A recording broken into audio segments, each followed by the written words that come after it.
Thanks అండి. ముందునే మాట్లాడేస్తుండే, అది మాట్లాడాక మళ్ళీ ఎవరు మనల్ని పట్టించుకోరు. రాంప్రసాద్ మాట్లాడినంతే. థ్యాంక్ యూ వెరీ మచ్ అండి అందరికీ. కొద్దిగా అటు తిరగండి సార్, టెన్షన్ దగ్గరికి రండి, అది ధైర్యంగా ఉంటుంది నాకు. వెరీ హ్యాపీ అండి, చాలా బాగుంది. అన్న రాస్తారు నాన్న ఒకసారి ఈ నాయుష్ చూడవా ఎంత ఉందో.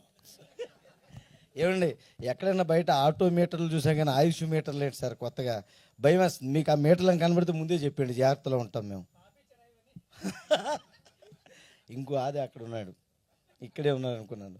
Sir very happy. నిజంగా అభి గారి గురించి ముందుగా అందరికీ నమస్కారం అండి, మీడియా వారికి ఇక్కడ వచ్చిన అందరికి కూడా నమస్కారం. అభి గారి గురించి ముందు చెప్పాలి. ఆయన ఏ వర్క్ చేసినా మేము అక్కడ జబర్దస్త్లో చూసాం కాబట్టి చాలా హార్డ్ వర్క్ చేస్తారు. ప్రతిదీ రాసుకున్నది రాసినట్టుగా చేసి అందరి చేత ప్రాక్టీస్ చేయించి టైమింగ్ ఉంటుంది. సేమ్ అదంతా కూడా ఈ సినిమాలో చూశాను. చాలా క్యారెక్టర్స్లో నాకు అభి గారే కనిపించారు అక్కడ. వాళ్ళందరూ చేసి ఆయనకి ఎలా కావాలో చేయించుకుంటారు, అలాగా అంత బాగా చేశారు. అలాగే వెరీ హ్యాపీ. ఈ 7th ఆహాలో ఇంకో ఆహా చిరంజీవ, అంతే. నిజంగా చాలా బాగుంది. ఎంటైర్ టీమ్కి కంగ్రాచులేషన్స్.